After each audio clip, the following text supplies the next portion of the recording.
12 days. That is all the GOP has to come through on a 7-year-old promise to repeal and replace Obamacare. The final option that they're considering is a bill spearheaded by Senator Lindsey Graham. He spoke to us about it a couple days ago on what he says are the dire consequences he believes if they don't get this done. Here he is. Who do you have on board? Because, Rand Paul doesn't seem to be on board. I think we'll get 50 votes for a block grant. What we do is we repeal the individual mandate, the employer mandate.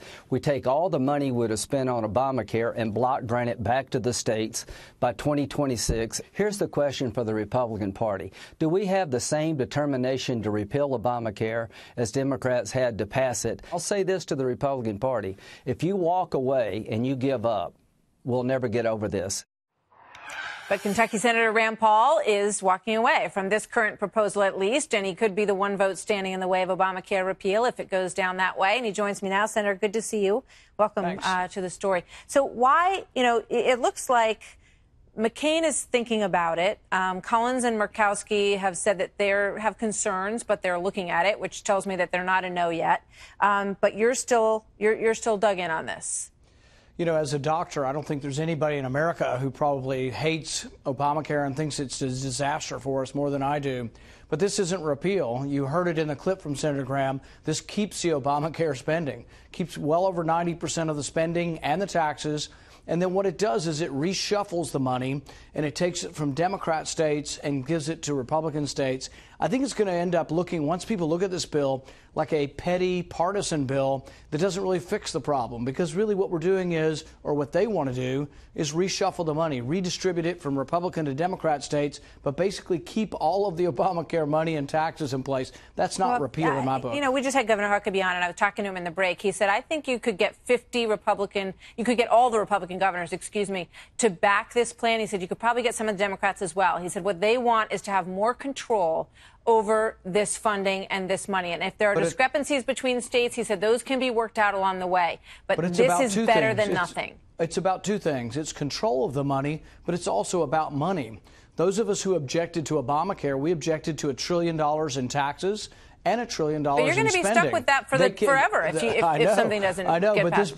this bill immortalizes that. I can't be in favor of keeping the Obamacare spending and just redistributing it to different states. That's not repeal. This is Obamacare light at its worst, and it doesn't repeal. It's not going to help the country. You said earlier today that you're concerned because you were happy that the last bill went down, and you didn't really get blamed for it too much. John McCain took all the sort of heat for voting against it. But there were two repeal bills, and I voted for both repeal bills. I did not vote for the insurance bailout bill.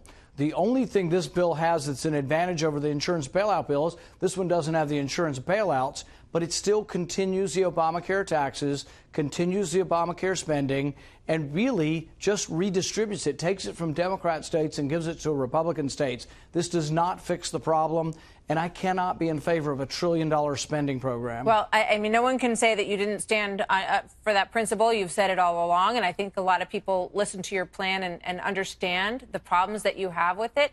I spoke to some doctors last week, though, who said, basically, I'm going to close up shop. If they can't pass something and get us moving in a direction away from this, then they say they cannot stay in business. I would say there is other good news. I spoke with the president this afternoon, and we talked about something I've been working on for 6 months. This is called healthcare associations, where individuals could join across state lines to form groups or associations to get leverage on cheaper prices. I'll give you an example.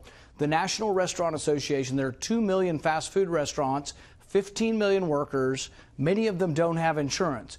Under my plan, which costs $0 federal dollars, we would allow them to come together as a group and buy insurance all together in one group. They would get the leverage of lower prices. They'd be protected against pre-existing conditions. The president's going to do it next week or the week after. It's coming very soon. 12 days and I've been working ticking. very hard on that, and I think that's part of the fix. And it wouldn't be $1 trillion federal program like the Graham-Cassidy disaster. Understood. We'll keep a close eye on it. Senator Rand Paul, always good to have you here. Thank you very much, sir.